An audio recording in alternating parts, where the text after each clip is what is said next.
सप्तशती छठा अध्याय में सर्वज्ञेश्वर भैरव के अंक में निवास करने वाली परमोत्कृष्ट पद्मावती देवी का चिंतन करता हूँ।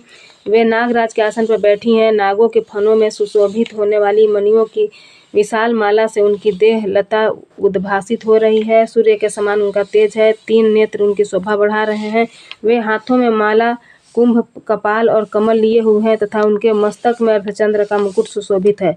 ऋषि कहते हैं, देवी का यह कथन सुनकर दूत को बड़ा अरमस हुआ और उसने दैत्यराज के पास जाकर सब समाचार विस्तार पूर्वक कह सुनाया। दूत के उस वचन को सुनकर दैत्यराज कुपित हो उठा और दैत्य सेनापति धूम्रलोचन से बोला, धूम्रलोचन, तुम शीघ्र अपनी सेना साथ लेकर जाओ और उस दुष्टा के केस पकड़कर घसीटते हुए उसे बलपूर्वक यहाँ ले आओ। उसकी रक्षा करने के लिए यदि कोई दूसरा खड़ा हो तो वह देवता, यक्ष अथवा गंधर्व ही क्यों न हो, उसे अवश्य मार डालना। ऋषि कहते हैं, शुंभ के इस प्रकार आज्ञा देने पर वह धूम्रलोचन दैत्य 60,000 असुरों की सेना को साथ लेकर वहां से तुरंत चल दिया। वहां पहुंचकर उसने हिमालय पर रहने वाली देवी को देखा और ललकार कर कहा, अरे तू शुंभ निशुंभ के पास चल। यदि इस समय प्रसन्नता पूर्वक मेरे स्वामी के समीप नहीं चलेगी तो मैं बलपूर्वक झोटा पकड़कर घसीटते हुए तुम्हें ले चलूंगा। देवी बोली, तुम्हें दैत्यों के पास राजा ने भेजा है। तुम स्वयं ही बलवान हो और तुम्हारे साथ विशाल सेना भी है।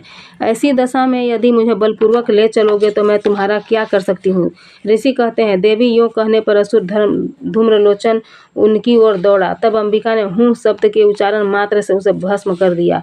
फिर तो क्रोध में भरी हुई दैत्यों की विशाल सेना और अंबिका ने एक दूसरे पर तीखे सहायकों, शक्तियों और फारसों की वर्षा आरंभ की। इतने में ही देवी का वाहन सिंह क्रोध में भरकर भयंकर गर्जना और गर्दन के बालों को हिलाता हुआ असुरों की सेना पर कूद पड़ा। उसने कुछ दैत्यों को पंजों की मार से, कितनों को जबड़ों से और कितने ही दैत्यों को पटक कर ओठ की दाढ़ों से घायल करके मार डाला। उस सिंह ने अपने नखों से कितनों के पेट फाड़ डाले और थप्पड़ मारकर कितनों के सिर धड़ से अलग कर दिए। कितनों की भुजाएं और मस्तक काट डाले तथा अपनी गर्दन के बाल हिलाते हुए उसने दूसरे दैत्यों के पेट फाड़कर उनका रक्त चूस लिया। अत्यंत क्रोध में भरे हुए देवी के वाहन उस महाबली सिंह ने क्षण भर में ही असुरों की सारी सेना का संहार कर डाला। शुंभ ने जब सुना कि देवी ने धूम्रलोचन असुर को मार डाला तथा उसके सिंह ने सारी सेना का सफाया कर डाला, तब उस दैत्यराज को बड़ा क्रोध आया। उसका ओठ कांपने लगा। उसने चंड और मुंड नामक 2 महादैत्यों को आज्ञा दी, हे चंड और हे मुंड, तुम लोग बहुत बड़ी सेना लेकर वहां जाओ। उसी देवी के झोटे पकड़कर अथवा उसे बांधकर शीघ्र यहाँ ले आओ।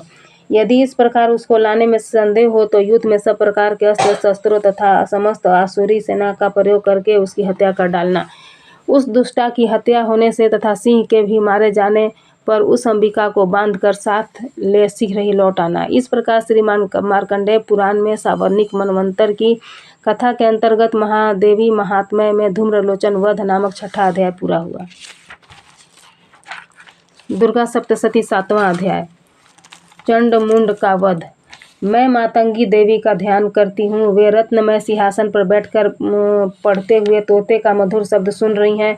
उनके शरीर का वर्ण श्याम है। वे अपना एक पैर कमल पर रखे हुए हैं और मस्तक पर अर्धचंद्र धारण करती हैं तथा कहार पुष्पों की माला धारण किए बीना बजाती हैं। उनके अंग में कसी हुई चोली शोभा पा रही है। वे लाल रंग की साड़ी पहने हाथ में शंखमय पात्र लिए हुए हैं। उनके वदन पर मधु का हल्का हल्का प्रभाव जान पड़ता है और ललाट में बिंदी शोभा दे रही है। ऋषि कहते हैं, तदनंतर शुंभ की आज्ञा पाकर वे चंड मुंड आदि दैत्य चतुरंगिनी सेना के साथ अस्त्र शस्त्रों से सुसज्जित हो चल दिए। फिर गिरिराज हिमालय के स्वर्ण में ऊंचे शिखर पहुंचकर उन्होंने सिंह पर बैठी देवी को देखा। वे मंद मंद मुस्कुरा रही थी। उन्हें देखकर दैत्य लोग तत्परता से पकड़ने को उद्योग करने लगे। किसी ने धनुष तान लिए, किसी ने तलवार संभाली और किसी ने तलवार संभाली और कुछ लोग देवी के पास आकर खड़े हो गए। तब अंबिका ने उन शत्रुओं के प्रति बड़ा क्रोध किया। उस समय क्रोध के कारण उनका मुख काला पड़ गया था। ललाट में भौहें टेढ़ी हो गई और वहां से तुरंत विकराल मुखी काली प्रकट हुई जो तलवार और पास लिए हुए थी। वे विचित्र खट्वांग धारण किए और चीते के चमड़े की साड़ी पहने नर मुंडों की माला से विभूषित थी। उनके शरीर का मांस सूख गया था, केवल हड्डियों का ढांचा था, जिससे वे अत्यंत भयंकर जान पड़ती थीं। उनका मुख बहुत विशाल था, जीभ लपलपाने के कारण वे भी डरावनी प्रतीत होती थीं। उनकी आंखें भीतर को धसी हुई और कुछ लाल थीं। वे अपनी भयंकर गर्जना से संपूर्ण दिशाओं को गुंजा रही थी। वे बड़े-बड़े दैत्यों का वध करती हुई कालिका देवी बड़े वेग से दैत्यों की उस सेना पर टूट पड़ी और उन सबको भक्षण करने लगी। वे सर्वरक्षकों को, अंकुशधारी महावतों, योद्धाओं और घंटा सहित कितने ही हाथियों को एक ही हाथ से पकड़कर मुंह में डाल देती थी। इसी प्रकार घोड़े, रथ और सारथी के साथ रथी सैनिकों को मुंह में डालकर वे उन्हें बड़े भयानक रूप से चबा डालती थी। किसी के बाल पकड़ लेती, किसी का गला दबा लेती, किसी को पैरों से कुचल डालती और किसी को छाती के धक्के से मारकर गिरा डालती थीं। वे असुरों के छोड़े हुए बड़े-बड़े अस्त्र-शस्त्र मुंह से पकड़ लेती और रोष में भरकर उनको दांतों में पीस डालती थीं। काली ने बलवान एवं दुरात्मा दैत्यों की वह सारी सेना रौंद डाली, खा डाली और कितनों को मार भगाया।